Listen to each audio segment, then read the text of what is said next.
Today I was going to review the Nintendo DS stylus, but that would be insane. This is a much better review to shoot on a Friday. Instead, I'll review the Sega Genesis Megafire Controller for the Sega Genesis. This is a nice controller in that it gives you Autofire independently per button, and it's the size of a full-size Sega Genesis controller. That was a lens cap. I don't need to review this because it works quite well. Here, I'll show you. See, you can't see shit. Now, most of the Sega Genesis controllers with Turbofire tend to be either aftermarket controllers or smaller controllers like this one, the 1470. You can see that it's a lot smaller than the Megafire and smaller than the standard 3-button Sega Genesis controller. Now, what if I only want Turbofire on the C button?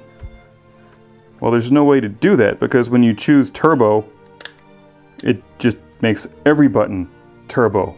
So if you want turbo on the C button but not on the A or B button, well, you can't do that. This also has slow motion, but that's stupid and nobody cares about it. Let's take a look at the Megafire. No wasteful slow motion feature, full-size 3-button controller, and you can set Turbofire on the C button and not the rest of the buttons. Or you could set Turbofire on the A and the C button but leave B. Now that seems like it might be silly, but there's actually games where you'd want to have Turbofire over here and then say jump with the B button or activate a bomb and not all the bombs or something like that. So it's actually quite handy. The Megafire also has Autofire, which can be mistaken for Turbofire, but it's very different. Autofire automatically fires. It's like there's a ghost just hammering away on your Sega Genesis controller. So you don't have to. It's ideal for lazy video game players.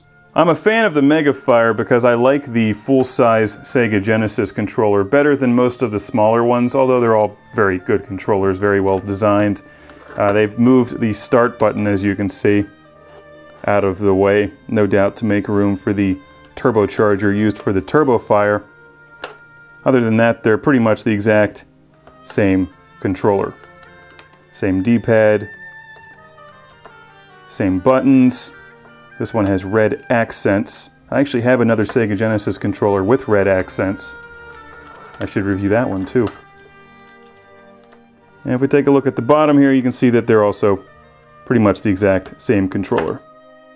The Megafire is MK1657. The standard Sega Genesis 3-button controller is MK1650.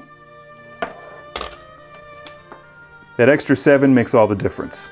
There's numerous Sega Genesis controllers to choose from. The Megafire is ideal for those of you that do want to play a specific game with Turbofire on just one button.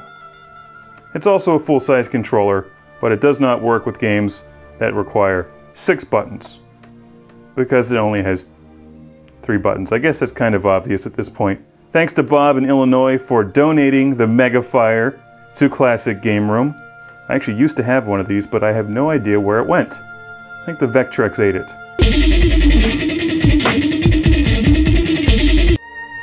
I just found another use for the Nintendo DS stylus. There, Turbofire is off.